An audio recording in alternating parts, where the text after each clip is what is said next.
எனக்கு பிரியமானவர்களே, இன்று நாளிலே இறை வார்த்தையை நாங்கள் சிந்திக்கின்ற பொழுது, இன்று நாளிலே அவர் சொல்கிறார், நீ உலகின் உப்பாக, உலகின் ஒளியாக நீங்கள் இருக்க வேண்டும், மாற வேண்டும் என்கின்றார். உப்பை பற்றி நாங்கள் கதைக்கின்ற பொழுது, தற்போது நாட்டிலே நாங்கள் உப்பு இல்லாமல் இருக்கின்ற ஒரு சந்தர்ப்பம் இருக்கின்றது.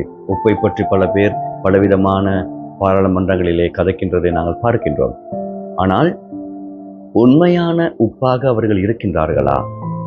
மற்றவர்களுக்கு ஒளியாக இருக்கின்றார்களா?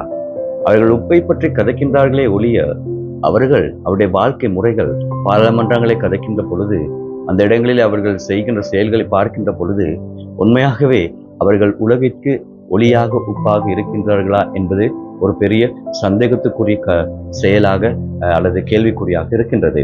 அப்படியானால் கத்தோலிக்க என்ற ரீதியில் நீங்களும் நானும் எவ்வாறாக இருக்கின்றோம்? இந்த உப்பிலே காணப்படுகின்ற இந்த உப்பு எவ்வாறு ஒரு அந்த உணவுக்கு சுவையை தருகின்றதோ, நாங்கள் மற்றவர்களுக்கு அந்த சுவையை தரக்கூடியவர்களாக இருக்கின்றோமா? அதில் காணப்படுகின்ற அந்த உப்பை பாவிக்கின்ற பொழுது, உபயோகிக்கின்ற பொழுது, அதில் காணப்படுகின்ற உப்பு தன்மையின் காரணமாகவே அதனை நாங்கள் உபயோகிக்கின்றோம். அந்த உப்பிலே அந்த உப்பு தன்மை இல்லாமல் போயிருந்தால் நாங்கள் அதனை ஒரு நாளும் உபயோகிக்க மாட்டோம். அதனை நாங்கள் வெளியிலே வீசி விடுவோம். வீசுகின்ற பொழுது விசேடமாக வீடுகளில் நாங்கள் பார்க்கின்ற பொழுது தங்களுடைய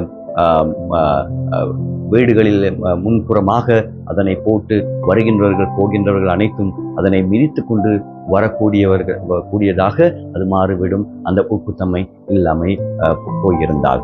எனவேதான் ஆண்டவர் இயேசு சொல்லுகிறார், நீங்கள் உங்களுடைய வாழ்க்கையிலே உங்களுக்கு கிடைக்கப்பட்டிருக்கின்ற திறமைகளை, வாய்ப்புகளை, அல்லது உங்களுக்கு இறைவனால் கொடுக்கப்பட்ட வரப்பிரசாதம் விசேடமாக எங்களுடைய தூய ஆவியின் கொடைகள் பெற்றிருக்கின்ற நீங்களும் நானும் உறுதி பூசல் ஊடாக கிடைக்கப்பட்டிருக்கின்ற அந்த வரப்பிரசாதத்தின் ஊடாக நாங்கள் அதனை வைத்து கொண்டு நாங்கள் எவ்வாறு இறைவனுடைய செயலை, இறைவனுடைய வார்த்தையை நாங்கள் மற்றவர்களுக்கு போதிக்கின்றோம் என்பது ஒரு கேள்விக்குரிய விடயமாக இருக்கின்றது.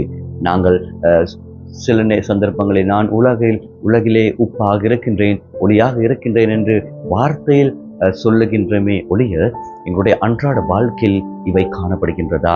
உண்மையாக நாங்கள் ஒளியை பற்றி பேசுகின்ற பொழுது, ஒளி ஒவ்வொருவருக்கும் ஒரு முக்கியமான விடயமாக இருக்கின்றது. இருட்டிலே இருக்கின்ற பொழுது நாங்கள் எங்களுடைய வேலைகளை, எங்களுடைய செயல்களை, எங்களுடைய அன்றாட நடவடிக்கைகளை செய்து கொள்ள எங்களால் முடியாமல் இருக்கின்றது. எனவே உள்ளார்ந்த ரீதியாக நாங்கள் இருட்டிலே இருக்கின்ற பொழுது நாங்கள் வெளிச்சத்தை பார்க்க வேண்டுமானால் நாங்கள் எங்களுடைய வாழ்க்கையை பற்றி உண்மையாக தெரிந்திருக்க வேண்டும்.